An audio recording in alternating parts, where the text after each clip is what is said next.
Hi guys, so I just shot my best foundation brush ever, and if you saw that video, I don't know when I'm gonna be uploading these. As you know, I shoot them all sort of at once when I have the time, and anyways, I was gonna show this brush in that, but then I thought, oh, that's just gonna be so confusing because people are clicking on for a foundation and it's a totally different brush. So what I thought about this really does deserve its own video as well. So here we go. It's the Shoe number 10 Natural Kolinsky and Sable mixed number 10 Natural eyeshadow brush. I believe they have a number 10 synthetic.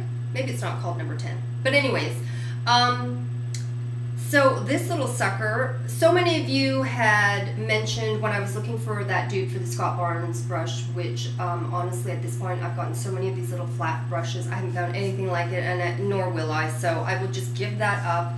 I concede, whatever, I throw in the towel. And so many of you had mentioned, oh, try Hakuhodo or try Shoe, and I was like, no, I need to see it in person, I need to feel it, I need to, because I want an exact dupe. And then I thought, you know what, forget it, maybe I'll find something even better. And you know what, I kind of did. Yeah. So if you give up what you're looking for, you might actually get what you really want or need and didn't think so at the time. So this little puppy, as I mentioned in that other Shoe video, we have to pay about 40 bucks more per brush than Americans do. I don't know in other places in the world, but it's just mother hell ridiculous. And if I didn't have minors watching my channel, I would be cursing a blue streak right now. So this brush I think is 60 or 65 in the States for one eyeshadow brush. So you can do the math, add 40 bucks to that with the tax and all that sort of stuff. So you're looking at over $100 for this one eyeshadow brush. Again, this is really for people who are interested in collecting brushes. This brush will last me my entire lifetime. If I live for another 40 hell years, Lord, please no. I'd like to sort of well, you know what? I'm not even going to talk about that because I'm going off on tangents once again. Do I think it's outrageous to pay that kind of money for a brush? Of course I do. You know, I'm no freak. I'm just like all of you, which are like, oh, what the hell? But I did it. And why did I do it is because I've been on this planet a long time, and I've had my MAC brushes that I showed in a different video when they were all numbered, like number 36 and number 2 and number 17, not these 225s, whatever things. So I've had those brushes for 25 years. They look exactly the same, in perfect condition. I take really good care of my brushes. So to me, when you spend $100 and it lasts you 40, 50 years, that's where the sort of savings comes in, because I'm not having to replace them all the time. If you invest, it'll last you for an entire lifetime. There's no reason why it shouldn't.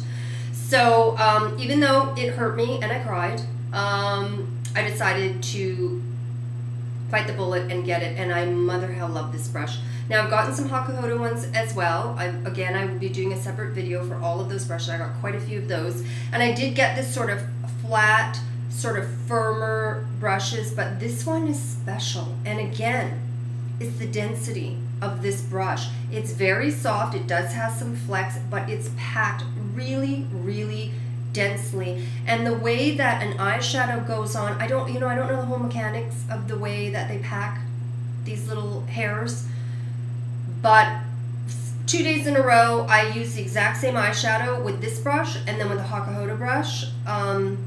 Different, both nice but different. And this, it was so easy to sort of, you know, pack it on, and then it blends. You know, like we're so used to doing a lay down and then a fluffy blending brush. Who would have thought a flat little stiff brush can actually blend everything for you? You just need this one brush, you don't need two. So in some ways you're actually saving money there too. Because this puppy, just when you lay it down, there's no demarcation, there's nothing, there's not, you know, with certain other brushes, I sort of, when I do that, I see like, you know, where I've laid that down, and then I have to blend all of that out. This, for some reason, it just doesn't do that, and then you sort of blend it out, and it's beautiful. It's so easy. The brush does all the work for you. It takes no time at all. Like, I'm not blending. It's like 1, 2, 3, and I'm done. It's already beautiful, and there's graduation, and it's stunning, and it's gorgeous. not my eyes, the shadow and the application. It's really, really a standout brush.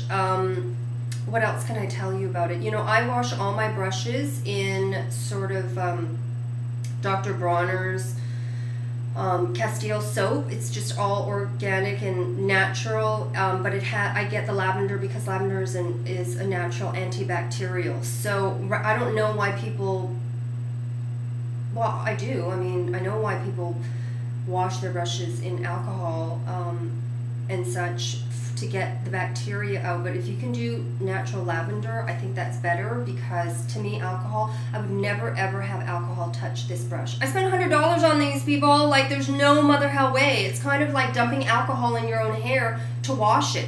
Yeah, it's gonna get the dirt out, but it's just gonna be brittle, and you know, the hairs are just gonna be like, why? And screaming at you, you know what I mean? You need moisture, you need sort of, you know, cleansing and moisture and bacterial. So that's what I use. I don't want to disparage anyone who uses alcohol. Some of the best makeup artists, you know, use sort of like chemical grade cleanser. I know Ray Morris uses, you know, hospital grade disinfectant and stuff. So, but I'm sure she can replace all her brushes. She can afford to do that. So for me, I like to use like a natural lavender soap. So this brush is amazing. For those of you, do you need this brush? No, you don't need to spend $100, or for you Americans, $65 or whatever it is for this brush. But will you regret spending it? If you do, no.